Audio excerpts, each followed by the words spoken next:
दोस्तों, आज हम बात करेंगे शक्तिशाली बनने के ऊपर। यह चर्चा रॉबर्ट ग्रीनी द्वारा लिखी गई दुनिया की सबसे चर्चित पुस्तक द 48 लॉज ऑफ पावर के बारे में होगी। इस पुस्तक में शक्तिशाली बनने के 48 नियम बताए गए हैं, जिन्हें सुनकर और समझकर आप हैरान रह जाएंगे। आपकी जानकारी के लिए बता दूं कि इस पुस्तक पर दुनिया के कुछ देशों ने प्रतिबंध लगाया हुआ है। यहां तक कि अमेरिका के कुछ राज्यों में भी इसे बैन किया गया है। इसका कारण यह बताया गया है कि इसमें ऐसी तकनीकें दी गई हैं जो किसी को भी आसानी से मैनिपुलेट कर सकती हैं। कुछ देशों में इसे बैन करने का यह भी उद्देश्य हो सकता है कि शक्तिशाली बनने की ये तकनीकें केवल चुनिंदा लोगों तक सीमित रहें और बाकी लोगों को इनके बारे में पता ही न चले। लेकिन इस वीडियो के माध्यम से मैं आपको इस पुस्तक के सभी 48 नियम बताऊंगा। अगर आप भी इन 48 नियमों को ध्यान से सुनते हैं, समझते हैं और अपने जीवन में अपनाते हैं, तो आप भी अपने बॉस, दोस्तों, गर्लफ्रेंड, बॉयफ्रेंड, पति पत्नी या रिश्तेदारों को मैनिपुलेट कर सकते हैं, वह भी बिना किसी को बुरा महसूस कराए। इस पुस्तक को पढ़ने के बाद आप शक्ति और इसकी कुंजी को समझ जाएंगे। साथ ही यह भी सीखेंगे कि नेक छवि बनाकर स्वार्थ सिद्धि कैसे की जा सकती है। हो सकता है कि आपको इनमें से कुछ नियम पसंद न आएं या उनसे सहमत न हों, तो आप उन्हें नजरअंदाज कर सकते हैं। अगर आप भी शक्तिशाली बनना चाहते हैं, तो इन सभी नियमों को ध्यान से सुनें और एक भी बिंदु मिस न करें। यदि आप इस चैनल पर नए हैं, तो मेरा चैनल विकास राज शो को सब्सक्राइब जरूर करें। मैं हर दिन ऐसी ही प्रेरणादायक बुक सीरीज आपके लिए लाता हूं। तो चलिए शुरू करते हैं।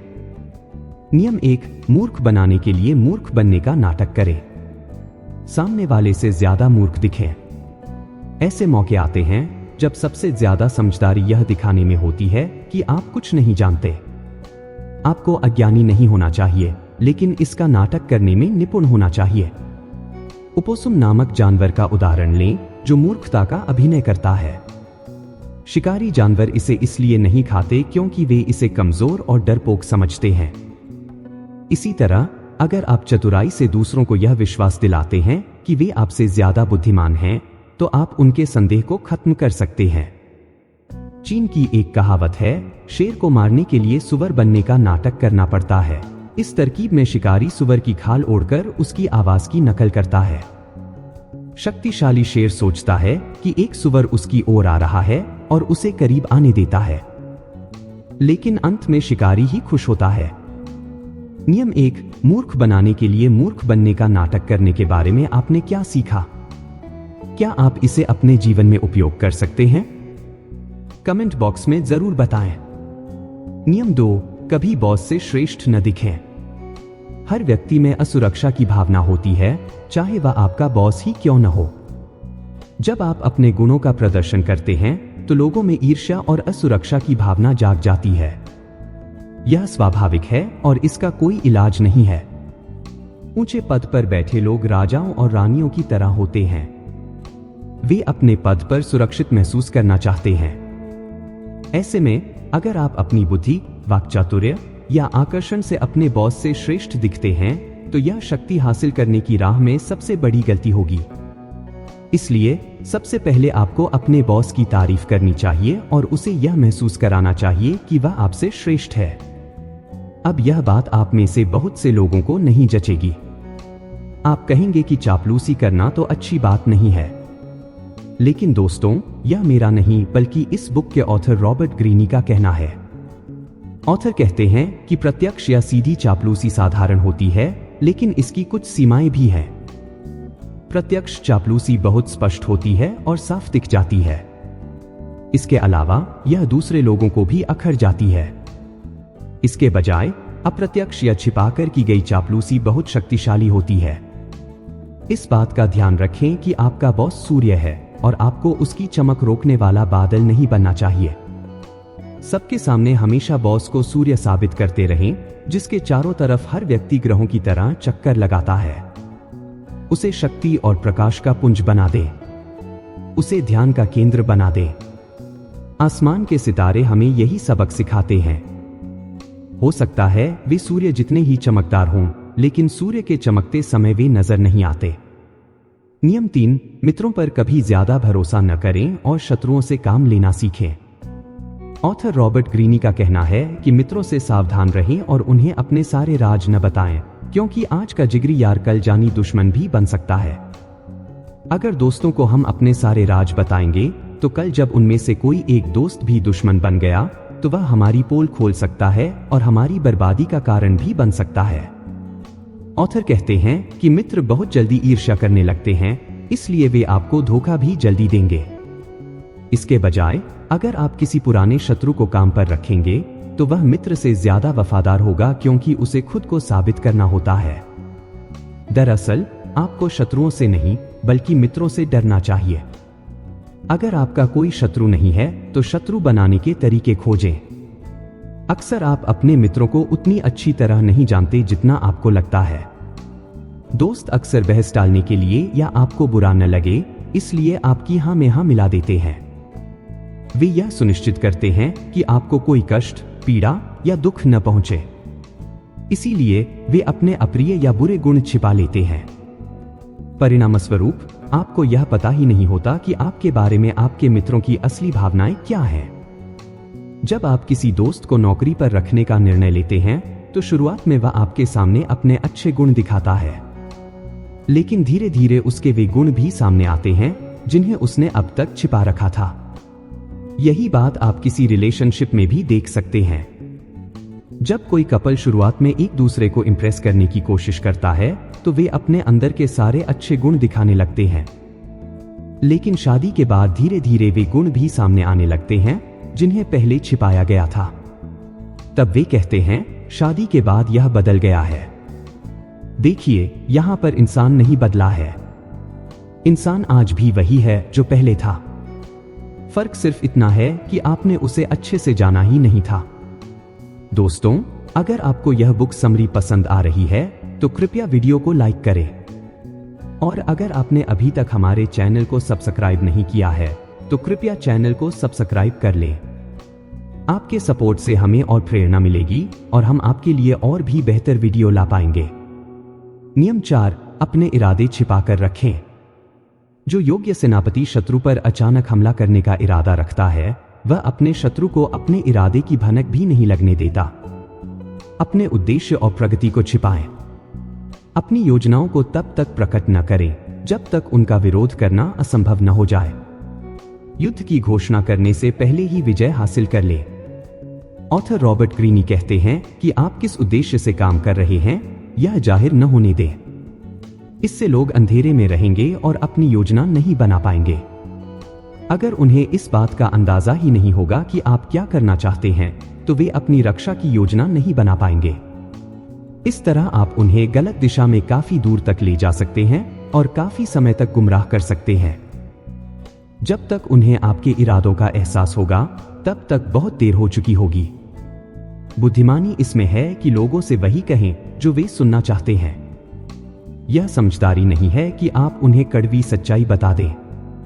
इससे भी महत्वपूर्ण बात यह है कि जब आप अपने इरादों और भावी योजनाओं के बारे में खुलकर बता देते हैं तो आपके बारे में कुछ भी छिपा नहीं रह जाता। ऐसी स्थिति में लोग न तो आपका सम्मान करेंगे और न ही आपसे डरेंगे।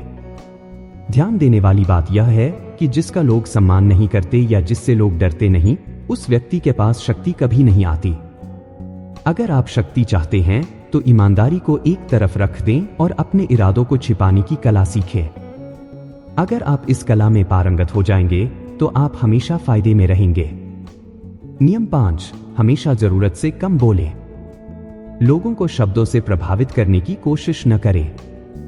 आप जितना ज्यादा बोलेंगे उतने ही ज्यादा साधारण नजर आएंगे और आपका नियंत्रण उतना ही कम होगा। सशक्त लोग कम बोलकर प्रभावित करते हैं और रोबदार दिखते हैं। इस बात की संभावना अधिक होती है कि ज्यादा बोलते समय आपके मुंह से कोई न कोई मूर्खतापूर्ण बात निकल ही जाएगी। शक्ति कई मायनों में दिखावे का खेल है। जब आप जरूरत से कम बोलते हैं तो आप हमेशा वास्तविकता से ज्यादा महान और शक्तिशाली नजर आते हैं। 1825 में निकोलस प्रथम रूस के सिंहासन पर बैठे। उनके सिंहासन पर बैठते ही उनके खिलाफ विद्रोह होने लगा। निकोलस प्रथम ने विद्रोही नेता कोंदरेटी रैलेव को मृत्युदंड देने का आदेश दिया। रेलेव को फांसी दी जाने के तख्ते पर खड़ा किया गया और उसके गले में रस्सी बांध दी गई। फिर नीचे से तख्ता हटा लिया गया, लेकिन जैसे ही रेलेव रस्सी से झूला, रस्सी टूट गई और वह जमीन पर गिर गया। उसकी जान बच गई। वह भीड़ से चिल्लाकर बोला, तुम लोगों ने देखा, रूस वाले कोई भी काम ठीक तरह से नहीं कर सकते। उन्हें तो रस्सी बनानी भी नहीं आती। एक संदेशवाहक तत्काल यह खबर लेकर सम्राट के पास गया कि मृत्युदंड नहीं दिया जा सका। इस निराशाजनक खबर से चिंतित होने के बावजूद निकोलस रेलेव के माफीनामे पर हस्ताक्षर करने लगे। लेकिन तभी उन्होंने संदेश लाने वाले से पूछा, क्या इस घटना के बाद रेलेव ने कुछ कहा था? संदेशवाहक ने जवाब दिया, उसने कहा था कि रूस वाले कोई भी काम ठीक तरह से नहीं कर सकते। रूस वालों को तो रस्सी बनानी भी नहीं आती। सम्राट ने माफीनामे को फाड़ते हुए कहा, अगर ऐसी बात है तो हम उसकी बात को गलत साबित करके दिखाएंगे, और अगले ही दिन रेलेव को दोबारा फांसी के फंदे पर लटकाया गया। इस बार रस्सी नहीं टूटी।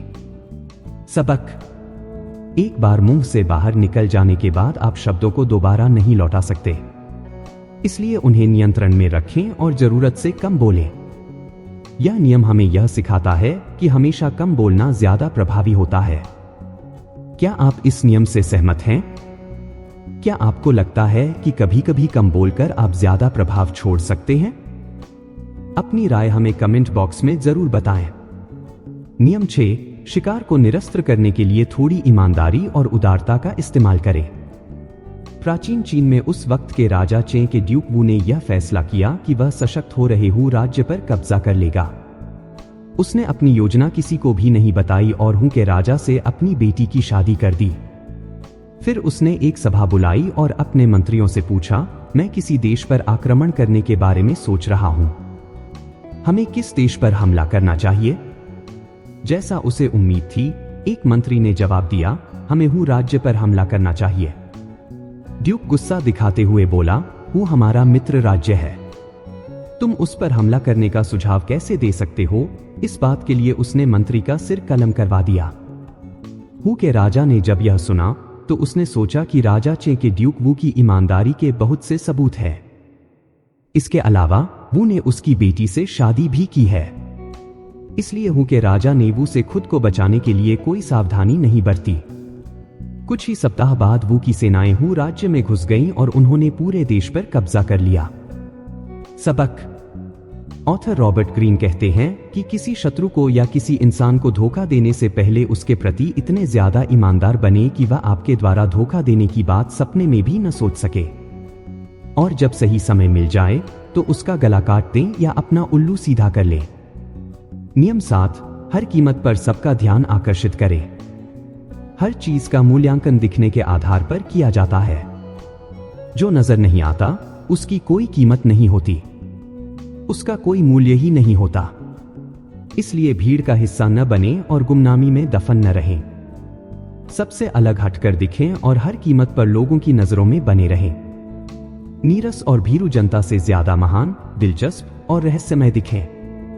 ऐसा चुंबक बन जाएं जो सबका ध्यान अपनी ओर खींचे। समाज हमेशा ऐसे लोगों को पसंद करता है जो औसत लोगों से बड़े या अलग हों। इसलिए ऐसे गुण विकसित करें जिनसे आप दूसरों से अलग दिखें और आपके प्रति लोगों का ध्यान आकर्षित हो। इसीलिए विवाद को गले लगाएं, यहां तक कि स्कैंडल को भी। लोग आपको नजरअंदाज करें, इससे तो बेहतर है कि वे आपकी आलोचना करें। कम से कम आप चर्चा में तो रहेंगे। स्वयं को प्रदर्शित करें और सबकी नजरों के सामने बने रहें। जो दिखता नहीं उसका अस्तित्व एक तरह से नहीं होता। जब कोई अभिनेता लाइमलाइट की चमकदार रोशनी में कदम रखता है तो सबकी नजरें उसी पर टिक जाती हैं। लाइमलाइट के संकरे दायरे में एक बार में सिर्फ एक अभिनेता के खड़े होने की जगह होती है। खुद को लाइमलाइट में रखने की पूरी कोशिश करें। अपने कार्यों को बहुत बड़ा, दिलचस्प और विवादास्पद बनाएं ताकि रोशनी हमेशा आप पर ही रहे और बाकी सब अंधेरे में रहे। मुद्दा यह है कि हमेशा लोगों का ध्यान आकर्षित करना चाहिए, चाहे इसकी कोई भी कीमत क्यों न चुकानी पड़े। दोस्तों, अगर आपको यह बुक समरी पसंद आ रही है तो कृपया वीडियो को लाइक करें, और अगर आपने अभी तक हमारे चैनल को सब्सक्राइब नहीं किया है तो कृपया चैनल को सब्सक्राइब कर लें। आपके सपोर्ट से हमें और प्रेरणा मिलेगी और हम आपके लिए और भी बेहतर वीडियो ला पाएंगे। नियम 8, काम दूसरों से करवाएं लेकिन श्रेय खुद लें। ताकत की दुनिया जंगल की दुनिया जैसी है। कुछ जानवर खुद शिकार करते हैं, जबकि ज्यादातर जानवर जैसे गीदड़ और गिद्ध दूसरों के शिकार पर निर्भर रहते हैं। वे जल्दी ही यह समझ जाते हैं कि अगर वे इंतजार करेंगे तो कोई ऐसा जानवर जरूर मिलेगा जो उनके लिए शिकार कर देगा। लेखक रॉबर्ट ग्रीन का कहना है कि हमें भी ऐसा ही करना चाहिए। नादान न बने। इस समय जब आप किसी गधे की तरह काम कर रहे हैं तो आपके ऊपर भी गिद्ध मंडरा रहे हैं और आपकी रचनात्मकता से फायदा उठाने का तरीका सोच रहे हैं। इसके बारे में शिकायत करना या आग बबूला होना बेकार है। बेहतर यह है कि आप खुद की रक्षा करें और इस खेल को निपुणता से खेलें। शक्ति का आधार स्थापित करने के बाद गिद्ध बन जाएं। इस नीति पर चलने से बहुत सा समय और मेहनत बच जाएगी। कलाकार पीटर पॉल रूबेंस के करियर के उत्तरार्ध में उनकी पेंटिंग्स की मांग बहुत बढ़ गई। उन्होंने एक सिस्टम बना लिया। वे अपने बड़े स्टूडियो में दर्जनों अच्छे पेंटरों को नौकरी पर रखते थे।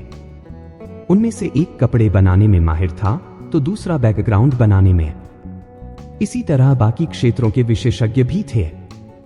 उनके स्टूडियो में एक साथ कई चित्रों पर काम चलता था। जब कोई महत्वपूर्ण ग्राहक स्टूडियो देखने आता था तो पीटर पॉल रूबेंस उस दिन अपने पेंटरों को भगा देते थे। जब ग्राहक बालकनी से देखता तो उसे रूबेंस अविश्वसनीय तेजी और ऊर्जा से कई पेंटिंग्स पर एक साथ काम करते दिखाई देते। ग्राहक हैरान रह जाता कि यह व्यक्ति कितना असाधारण है जो इतने कम समय में इतने सारे मास्टरपीस बना सकता है। सबक: काम दूसरों से करवाना सीखें और श्रेय खुद लें ताकि लोगों को लगे कि आप में अनूठी शक्ति है। इस तरह उनकी रचनात्मकता लोगों के सामने आपकी रचनात्मकता बन जाती है और आप जीनियस नजर आने लगते हैं। नियम 9, दुखी और बदकिस्मत लोगों से बचें। वायरस एक ऐसी चीज है जो बिना दिखे और बिना चेतावनी दिए आपके शरीर में घुस जाता है और चुपचाप धीरे धीरे फैलता रहता है। आपको इसका पता चलने से पहले यह आपके शरीर में गहरी जड़ें जमा लेता है। ऑथर रॉबर्ट ग्रीन का कहना है कि दुखी और बदकिस्मत लोग इसी वायरस की तरह होते हैं। भावनात्मक अवस्थाएं बीमारियों की तरह ही संक्रामक होती हैं। हो सकता है आपको लगे कि आप डूबते हुए आदमी की मदद कर रहे हैं, लेकिन यह याद रखें कि ऐसा करके आप सिर्फ अपनी मुश्किलें बढ़ा रहे हैं। बदकिस्मत लोग बदकिस्मती को अपनी तरफ आकर्षित करते हैं। अगर आप उनकी मदद करेंगे तो बदकिस्मती आपकी तरफ भी आकर्षित हो जाएगी। इसलिए सुखी और खुशकिस्मत लोगों के साथ रहें। खुशकिस्मत लोगों को पहचानें ताकि आप उनके साथ रहने का निर्णय ले सकें। बदकिस्मत लोगों को भी पहचानें ताकि आप उनसे बच सकें। सबसे महत्वपूर्ण बात यह है कि उन पर तरस न खाएं और उनकी मदद करने की कोशिश में खुद न उलझें। बुरा प्रभाव डालने वालों से दूर भाग जाएं, वरना इसके परिणाम भुगतने पड़ेंगे। दूसरों के दुख से न मरें। नियम 10, मित्र की तरह दिखें लेकिन काम जासूस की तरह करें। अगर आप किसी के सामने अपने दिल की भावनाएं उजागर करने का नाटक करते हैं तो इस बात की संभावना बढ़ जाती है कि वह भी आपके सामने अपने रहस्य उगल देगा। अगर आप उसे कोई झूठा रहस्य बताएंगे तो बदले में वह आपको सच्चा रहस्य बता देगा। अपने प्रतियोगी के बारे में जानना बहुत महत्वपूर्ण है। बहुमूल्य जानकारी इकट्ठा करने के लिए जासूसों का इस्तेमाल करें ताकि आप एक कदम आगे रह सकें। इससे भी अच्छा तरीका यह है कि आप खुद जासूस की भूमिका निभाएं। यह काम उतना मुश्किल नहीं है जितना आप सोचते हैं। दोस्ताना व्यवहार से आप मित्रों और शत्रुओं दोनों से गोपनीय जानकारी पा सकते हैं। सामाजिक समारोहों जैसे शादी, पार्टी, गेट टुगेदर जैसे मौकों का फायदा उठाएं। इस समय लोग खुले और बेझिझक होकर बात करते हैं और ज्यादा सतर्क नहीं होते। इसलिए लोगों से बातचीत करके आप उनसे बातें उगलवा सकते हैं। यह रणनीति इतनी जबरदस्त है कि वे आपकी रुचि को गलती से आपकी दोस्ती मान लेंगे। इस तरह आपको न केवल सामने वाले के भेद मालूम चलेंगे बल्कि आप उसे अपना समर्थक भी बना लेंगे। हालांकि इस रणनीति का प्रयोग सावधानी से करना चाहिए। अगर लोगों को यह शक हो जाए कि आप बातचीत के बहाने उनसे उनके राज उगलवा रहे हैं तो वे कतराने लगेंगे। इसलिए मूल्यवान जानकारी पर नहीं बल्कि दोस्ताना बातों पर जोर दें। वरना आपके सवालों से सामने वाला आपके इरादे भांप लेगा और आपको मनचाही जानकारी नहीं मिल पाएगी। क्या आप मानते हैं कि किसी के सामने मित्रवत दिखकर उनकी गोपनीय जानकारी इकट्ठा करना एक स्मार्ट रणनीति है? क्या आपने कभी इस तरह की किसी स्थिति का सामना किया है? अपनी राय हमें कमेंट बॉक्स में जरूर बताएं। नियम 11, अपने दुश्मन को पूरी तरह से मिटा दें। अगर आप नाग को अपने पैरों से दबाने के बाद जिंदा छोड़ देंगे तो वह दोबारा फंतान लेगा और आपको दोगुने जहर से काट लेगा। हारा हुआ शत्रु भी अधमरे नाग की तरह होता है जिसे आप दोबारा शक्तिशाली बनने का मौका देते हैं। समय के साथ उसका जहर बढ़ता जाता है। जिस शत्रु से भय हो उसे पूरी तरह से कुचल देना चाहिए। अगर एक भी चिंगारी बची रही तो चाहे वह कितनी ही मध्यम हो, अंततः आग भड़क उठेगी। शत्रु फिर से शक्तिशाली बन जाएगा और प्रतिशोध लेगा। उसे पूरी तरह कुचल डालें, न केवल शरीर से बल्कि आत्मा से भी। चाणक्य नीति के रचनाकार चाणक्य ने कहा था कि हमें कभी दुश्मन को सिर्फ इसलिए नजरअंदाज नहीं करना चाहिए क्योंकि वह कमजोर हो गया है। घास के पूले में छूटी आग की चिंगारी की तरह ही वह भी कुछ समय बाद खतरनाक बन सकता है। इसलिए अपने दुश्मन को पूरी तरह से मिटाने में ही समझदारी है। नियम 12, सम्मान पाने के लिए दूरी बनाएं। मैं आपको कुछ सैनिकों के बारे में बताना चाहता हूं जो समुद्र तट पर तैनात थे।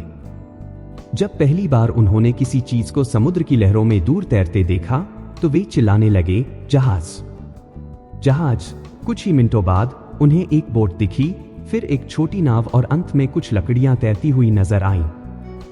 इस उदाहरण से हम सीख सकते हैं कि दूर रहने पर जो चीज महत्वपूर्ण और ध्यान देने लायक नजर आती है, पास आने पर उसकी वैल्यू कचरे के समान रह जाती है। एक बात याद रखें, सूर्य का महत्व उसकी अनुपस्थिति से ही होता है। बारिश के दिन जितने लंबे होते हैं, सूर्य का उतना ही ज्यादा इंतजार रहता है। लेकिन लगातार गर्मी पड़ने पर सूर्य चुभने लगता है। अगर आप खुद को अनुपस्थित रखना सीख लेंगे तो लोगों में आपकी डिमांड बढ़ जाएगी।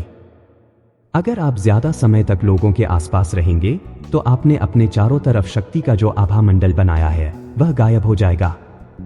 खेल को पलट दें, खुद को दुर्लभ बनाएं। इससे आपकी उपस्थिति का महत्व बढ़ जाएगा। दूर रहने पर जिस व्यक्ति को शेर माना जाता है, सामने होने पर वही सामान्य और मूर्खतापूर्ण लगता है। ज्यादा परिचित होने पर गुण अपनी चमक खो देते हैं क्योंकि लोग आंतरिक गुणों के बजाय बाहरी चीजों को देखने लगते हैं। उत्कृष्ट जीनियस भी अपनी अनुपस्थिति या रिटायरमेंट का प्रयोग इसलिए करता है ताकि लोग उसका सम्मान कर सकें और उसकी दुर्लभता से आदर उत्पन्न हो सके। दोस्तों, अगर आपको यह बुक समरी पसंद आ रही है तो कृपया वीडियो को लाइक करें। और अगर आपने अभी तक हमारे चैनल को सब्सक्राइब नहीं किया है तो कृपया चैनल को सब्सक्राइब कर लें। आपके सपोर्ट से हमें और प्रेरणा मिलेगी और हम आपके लिए और भी बेहतर वीडियो ला पाएंगे। नियम 13, यह जाने कि आपके सामने कौन है, गलत व्यक्ति से पंगा न लें। परेशान करने वाला कौआ एक दिन भेड़ की पीठ पर बैठ गया। बेचारी भेड़ मजबूरन उसे काफी समय तक अपनी पीठ पर ढोती रही और फिर बोली, अगर तुम किसी कुत्ते के साथ इस तरह का व्यवहार करते तो वह तुम्हें अपने तेज दांतों से मजा चखा देता। इस पर कौवे ने जो जवाब दिया उसे ध्यान से सुनना चाहिए। कौवे ने कहा, मैं कमजोर लोगों को सताता हूं और शक्तिशाली लोगों की चापलूसी करता हूं। मैं जानता हूं कि मैं किसे सता सकता हूं और मुझे किसकी चापलूसी करनी चाहिए। मुझे आशा है कि इस नीति पर चलने से मैं काफी समय तक जिंदा रहूंगा और अच्छे बुढ़ापे का आनंद लूंगा। ऑथर रॉबर्ट ग्रीनी कहते हैं कि हमें भी ऐसा ही करना चाहिए। एक महत्वपूर्ण बात यह जान लें कि चाहे व्यक्ति कितना ही महत्वहीन या छोटा हो, वह कभी न कभी आपके काम आ सकता है। लेकिन अगर आपने उसका कभी अपमान किया है तो वह आपके काम नहीं आएगा। गलतियों को अक्सर माफ कर दिया जाता है, लेकिन अपमान को कभी माफ नहीं किया जाता।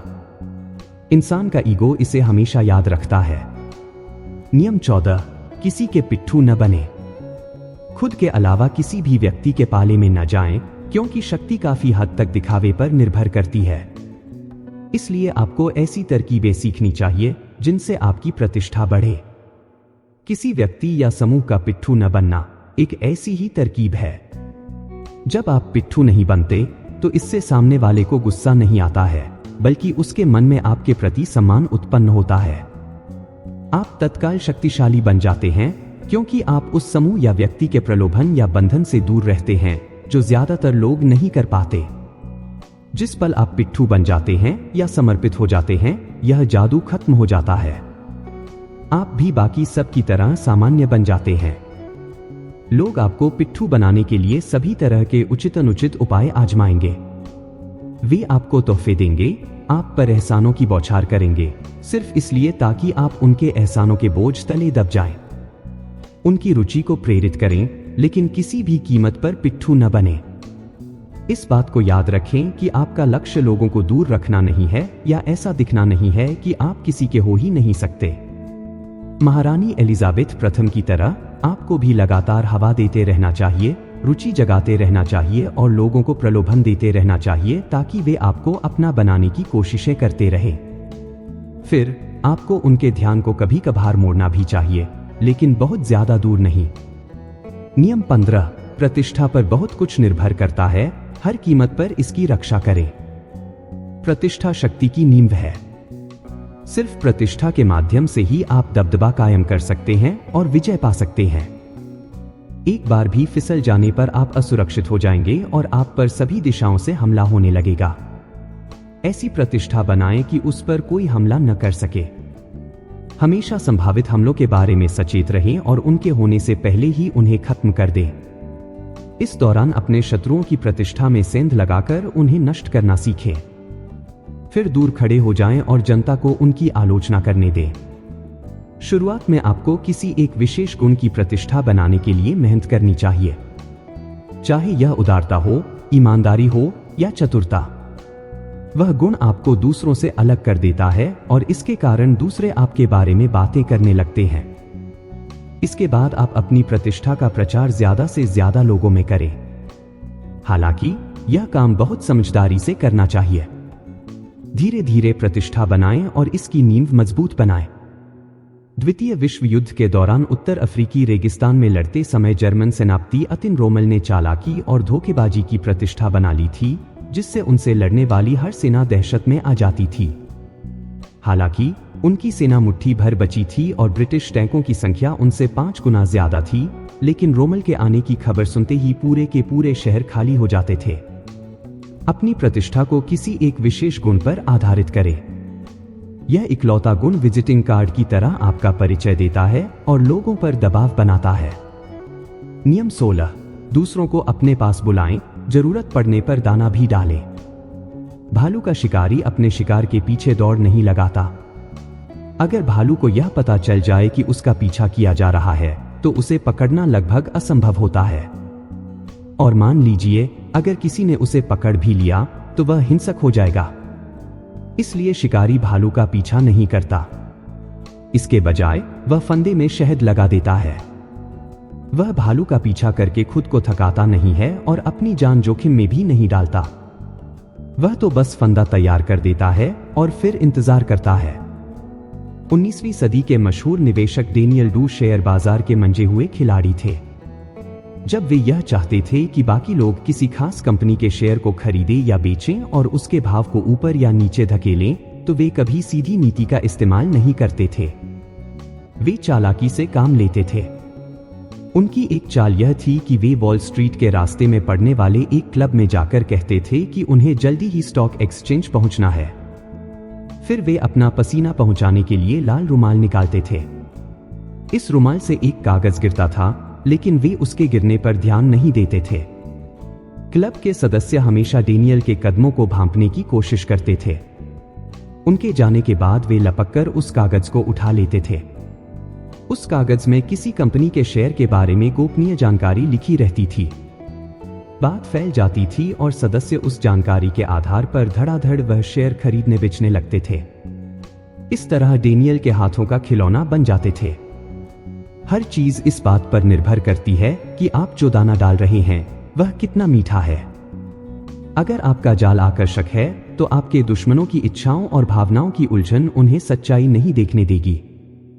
उनका लोभ जितना बढ़ेगा उन्हें उतना ही घुमाया जा सकता है। नियम 17, बहस से नहीं अपने कामों से जीतें। बहस करके अपनी बात मनवाने या जीतने की कोशिश करने में दिक्कत यह होती है कि आप यकीन से कभी भी यह नहीं कह सकते हैं कि सामने वाले पर इसका क्या प्रभाव पड़ा है। हो सकता है वह आपसे सहमत तो दिख रहा हो, लेकिन अंदर ही अंदर आपसे द्वेष और नफरत कर रहा हो। बहस से मिलने वाली क्षणिक विजय दरअसल खोखली होती है। इससे सामने वाले के विचार नहीं बदलते हैं। इसके बजाय उसके मन में द्वेष और दुर्भावना उत्पन्न होती है, जो काफी समय तक कायम रहती है। 1688 में रेन ने वेस्टमिंस्टर शहर के लिए एक शानदार टाउन हॉल डिजाइन किया, लेकिन मेयर उससे संतुष्ट नहीं था। उसने रेन से कहा कि दूसरी मंजिल सुरक्षित नहीं है और यह पहली मंजिल पर बने उसके ऑफिस पर कभी भी गिर सकती है। उसने रेन से कहा कि वह अतिरिक्त सहारे के लिए पत्थर के 2 खंभे और लगा दे। रेन बहुत ही कुशल इंजीनियर थे। वे अच्छी तरह जानते थे कि खंभे लगाने का कोई मतलब नहीं है और मेयर का डर निराधार था। लेकिन उन्होंने खंभे लगा दिए। मेयर बहुत खुश हो गया। कुछ साल बाद जब कुछ मजदूर सफाई करने के लिए ऊंची नसीनी पर चढ़े, तब जाकर पता चला कि खंभे छत को सहारा नहीं दे रहे थे, बल्कि उससे थोड़ी दूर पर ही खत्म हो गए थे। खंभे सिर्फ दिखने के लिए लगाए गए थे, लेकिन इससे दोनों ही लोगों को वह मिल गया जो वे चाहते थे। मेयर को तसल्ली हो गई और रेन जानते थे कि भावी पीढ़ियां समझ लेंगी कि उनकी मूल डिजाइन सही थी और खंभों की जरूरत नहीं थी। सामने दिखाई देने वाले सबूत के साथ कोई भी बहस नहीं कर सकता। जैसा बाल्सर ग्रेसियन कहते हैं, सत्य आमतौर पर सुनाई नहीं देता, बल्कि दिखाई देता है। इसलिए बहस से नहीं, बल्कि अपने कामों से लोगों का दिल जीते। नियम 18, लोगों को अपने पर निर्भर बनाना सीखें। जो अपनी प्यास बुझा लेता है, वह तत्काल कुएं की तरफ पीठ कर लेता है, क्योंकि अब उसे उसकी जरूरत नहीं है। जब निर्भरता खत्म हो जाती है, तो शिष्टता और सभ्यता भी खत्म हो जाती है और उसके बाद सम्मान भी। लोगों को अपने पर निर्भर बनाएं, उन्हें डिपेंडेंट बनाएं। अनुभव से आपको पहला सबक यह सीखना चाहिए कि आशा को जीवित तो रखें, लेकिन पूरी तरह संतुष्ट न करें। अपनी स्वतंत्रता बनाए रखने के लिए आपको ऐसा इंसान बनना चाहिए कि लोगों को हमेशा आपकी जरूरत पड़े। वे चाहे कुछ भी करें, लेकिन ऐसा करें ताकि दूसरे अपनी सुख समृद्धि के लिए आप पर निर्भर बने रहें। लोगों को इतना न सिखाएं कि आपके बिना उनका काम चल जाए। नियम 19, मदद मांगते समय दया या एहसान की नहीं, बल्कि स्वार्थ की दुहाई दें। जब 12वीं सदी में मंगोलों ने चीन पर आक्रमण किया, तो 2000 साल पुरानी चीनी संस्कृति और सभ्यता खतरे में पड़ गई। मंगोलों के सेनापति चंगेज खान की नजर में चीन सिर्फ एक ऐसा देश था जहां उसके घोड़ों के लिए पर्याप्त चारा नहीं था। उसने पूरे देश को मटिया-मिट करने और इसके शहरों का तहस-नहस करने का फैसला किया, क्योंकि उसने सोचा कि बेहतर यही रहेगा कि चीन को मिट्टी में मिला दिया जाए ताकि यहां हमारे घोड़ों के लिए घास उग सके। चीनी सभ्यता को नष्ट होने से जिसने बचाया, वह कोई सैनिक, सेनापति या राजा नहीं था, बल्कि साई नाम का सामान्य आदमी था। वह एक विदेशी था, लेकिन चीनी संस्कृति से प्रभावित था। वह चंगेज खान का विश्वासपात्र सलाहकार बनने में कामयाब हो गया और उसने उसे यकीन दिला दिया कि अगर चीन को नष्ट करने के बजाय वह वहां के नागरिकों पर टैक्स लगा देगा, तो इससे उसे ज्यादा फायदा होगा। चंगेज खान को इसमें ज्यादा समझदारी दिखी और उसने साई की सलाह मान ली। अगर आपको किसी साथी की मदद चाहिए, तो उसे यह याद न दिलाएं कि आपने पहले उसकी कितनी मदद की है या उसके लिए कितने अच्छे काम किए हैं। अगर आप ऐसा करेंगे, तो वह आपको नजरअंदाज करने का कोई न कोई कारण ढूंढ ही लेगा। इसके बजाय अपने आग्रह में किसी ऐसी चीज की तरफ इशारा कर दें जिससे उसे लाभ होगा। इस लाभ को बढ़ा चढ़ाकर जोर शोर से बताएं। जब उसे यह लगेगा कि आपकी मदद करने के कारण उसका भला हो सकता है, तो वह पूरे उत्साह से आपकी मदद करेगा। क्या आप मानते हैं कि मदद मांगते समय स्वार्थ की दुहाई देना ज्यादा प्रभावी होता है? क्या आपने कभी इस तरह की रणनीति का इस्तेमाल किया है? अपनी राय हमें कमेंट बॉक्स में जरूर बताएं। नियम 20, दूसरों को दुविधा में रखें, अनिश्चय का माहौल बनाएं। अकस्मात और अचानक होने वाली या अनसूचीबद्ध चीज सबसे डरावनी होती है। इसीलिए हम भूकंप और तूफानों से डरते हैं। हमें यह पता नहीं होता है कि वे कब आएंगे। जब एक भूकंप आ जाता है, तो हम दहशत में रहते हैं कि कहीं अगला भूकंप न आ जाए। अप्रत्याशित मानवीय व्यवहार का हम पर इसी तरह का प्रभाव पड़ता है। कुछ समय तक पाब्लो पिकासो ने अपनी पेंटिंग्स पॉल रोजनबर्ग नाम के एक आर्ट डीलर को बेची। फिर एक दिन बिना किसी कारण के पिकासो ने उससे कहा कि अब वे उसे अपनी कोई पेंटिंग नहीं बेचेंगे। पिकासो ने उसे इसका कोई कारण नहीं बताया। पिकासो ने मन ही मन सोचा कि रोजनबर्ग अगले 48 घंटों तक यह अनुमान लगाने की कोशिश करेगा कि ऐसा क्यों हुआ। कहीं ऐसा तो नहीं कि मैं अपनी पेंटिंग्स किसी दूसरे आर्ट डीलर को बेचना चाहता हूं। मैं अपना काम करता रहूंगा और चैन की नींद सोऊंगा, जबकि रोजनबर्ग हर पल चिंता करता रहेगा। 2 दिन बाद वह मेरे पास परेशान हालत में आएगा और कहेगा, देखो दोस्त, मैं तुम्हें जितने पैसे देता हूं, अगर मैं तुम्हें उससे ज्यादा पैसे दूं, काफी ऊंची रकम दूं, तब तो तुम मुझे मना नहीं करोगे, है ना?